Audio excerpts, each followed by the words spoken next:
అసలు అది నేను ముందు నుంచి కూడా చెప్పేది, వాళ్ళు 2 సంవత్సరాలు అడవులలో ఉండి ప్రకృతి శక్తిని అంతా కూడగట్టుకొని ఈ 4 రోజులు ప్రజలందరికీ ఇచ్చేసి మళ్ళీ ఉట్టి చేతులతోటే పోతున్నారు.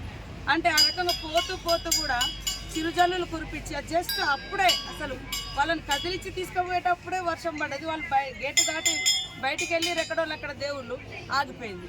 అసలు విచిత్రమా ఏంది అనేది నాకు అంతుపట్టని ప్రశ్న. ఏదేమైనా ఆ తల్లుల యొక్క గొప్ప మహిమలను నేను కళ్ళారా చూసిన.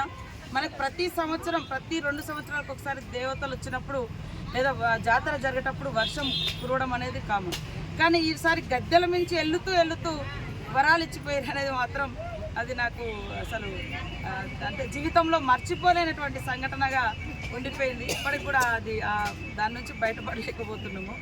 ఏది ఏమైనా కష్టపడ్డటువంటి ప్రతి ఒక్కరికి జాతరను విజయవంతం చేయడం కోసం కృషి చేసినటువంటి ప్రతి ఐఏఎస్ ఐపీఎస్ నుంచి అటెండర్ వరకు హోంగార్డ్ వరకు అన్ని శాఖల అధికారులకు, ఎస్సీలు డిఈల నుంచి కింది స్థాయి అధికారుల వరకు, అదేవిధంగా మరి స్టాఫ్ రిపోర్ట్ నుంచి మీ యాజమాన్యాల నుంచి గ్రౌండ్లో ఉన్నటువంటి ప్రతి రిపోర్టర్కు అందరికీ పూజారులకు వాళ్ళ పిల్లలకు పేరు పేరున హృదయపూర్వక నమస్కారాలు.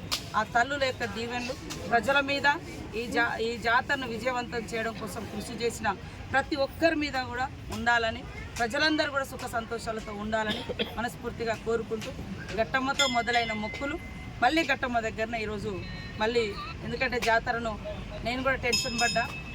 అంటే సింగిల్గా మేము కానీ ఇక్కడ జిల్లా యంత్రాంగం కానీ ఇక్కడ ఉన్నటువంటి వాళ్ళ మన ములుగు జిల్లా యంత్రాంగం కూడా 2 నెలల నుంచి కష్టపడ్డారు. వారందరికీ కూడా ప్రత్యేక ధన్యవాదాలు.